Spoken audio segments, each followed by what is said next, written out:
Ladies and gentlemen, I want to show you my favorite Marvel Snap deck. Not only is it the most fun deck, but it's been the deck that's giving me the highest win rate I've had yet out of all of the decks I've played. Kneel before Galactus. Victory, victory, victory. Kneel before Galactus, baby. Victory.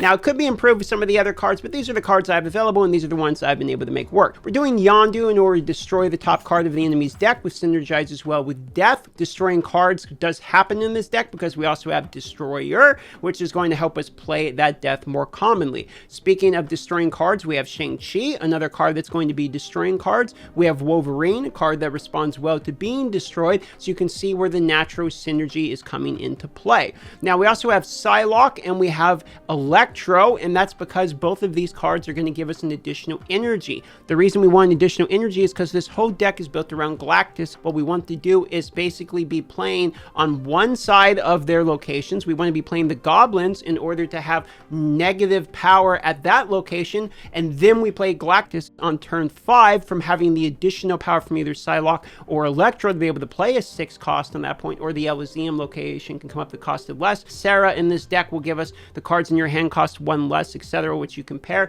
This card can be replaced as this costs 5. Very typically, this means you can only use this to play Galactus when you also have Psylocke, meaning you can play Psylocke turn 3, and then turn 4 you have 5 in order to play Sarah, which means on turn 5 then you can play Galacticus. That's the only time this is really useful. So you have these green goblins and you have this hobgoblin. You play it on one location. It's going to make a negative power at their side. Then you Galactus by having the extra energy from the other cards on turn 5, and then you follow it up with Destroyer. And normally when you're Galacticusing, you're also going to have Wolverine popping onto that same location because you destroyed it in the other location. So I'm going to show you a few game examples of this. Essentially what I'm trying to do is I'm trying to play the goblins in some spots, get the mine, snipe it with Galacticus and win it, or have them be distracted by the other ones, or focus, like I'm focusing on these two, and then at the last moment you snipe the other one, or have enough energy from Electro, Psylocke, Sarah, etc., where you can play Galacticus on turn 5, then follow it up with like Destroyer on turn 6, the triggers off of your Wolverine, etc. So these are basically your execution and win conditions, if that makes sense. All right, here we're in a match. Ongoing effects are disabled here, which means that when we pull Electro, we can get the +1 energy, then disable the ongoing effect. Here is good to remember. We're going to play Yondu here because if we're also going to play Electro here, we want to keep one of these 2 spots available with Galacticus, so we're going to wait and see what actually gets revealed here. Now that we have a reveal here, your power here is granted to other locations, meaning the enemy is probably going to be playing lots of card here as well. What I'm going to be doing, because this is 2 energy at this turn, if I play this, this will give me 4 energy at the next turn, and I don't need anything that's 4 energy. I'm just going to pass my turn because I don't really need to play anything at this point. He's going to be playing armor on this side, which is almost good for me to see, because if I get a goblin, I could put a goblin on that side, but then it got countered by the fact quantum realms here. So if I play goblin there, it would just be giving him 2 power. So what I'm going to do is I'm going to put Electro on the left here. That's because we're going to get the bonus max energy, but the ongoing of only being able to play 1 card at a time will go away. Meaning next turn, when it's turn 4, will allow me to play a card onto the enemy's side with Hobgoblin, because I'll have 5 power even though it's turn 4. So there we go.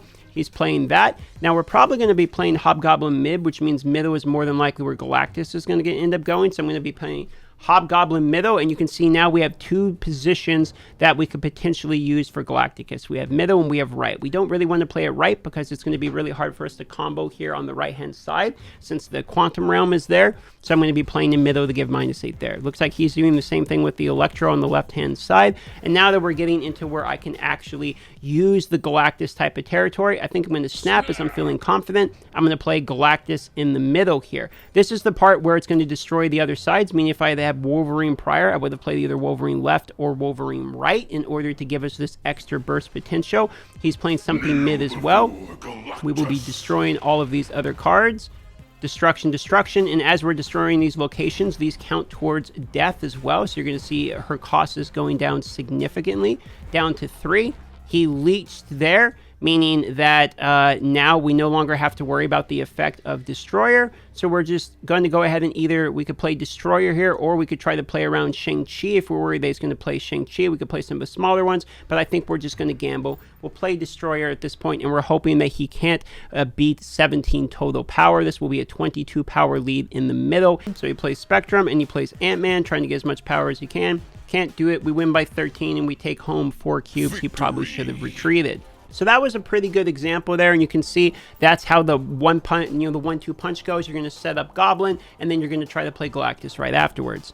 Here we are, another match here. We have Green Goblin in our hand, Sarah, Shang-Chi, and Hobgoblin. So we have two of the really important cards for comboing with Galacticus. We don't have Galacticus yet. No one drop. We're going to go ahead and skip the turn. We're waiting to see Electro or Galacticus. There's Galacticus. Now we're feeling pretty good. Skip the turn again. Doesn't really matter too much what happens the first few turns for this deck, to be honest with you. So we're going to go ahead and wait. He plays Daredevil. Now, Daredevil is actually a pretty good counter to this deck because on turn 5, we typically play the Galacticus for this deck. So it's actually quite scary to see that he's going to be able to realize when we're playing Galacticus. That's one thing just to keep in mind, is that Daredevil, if he plays that early, you got to be kind of careful of that. And it's really hard to kind of get rid of Daredevil that way. Now, we could play Killmonger just for the pure points and to distract him a little bit. There's not really any reason to save it. We're not going to be playing it. So we're just going to play it on the right-hand side just to throw him off a little bit, and that's about it. Maybe make him excited to play more cards on this side. Now, he's going to see what we're going to do here for the turn 5.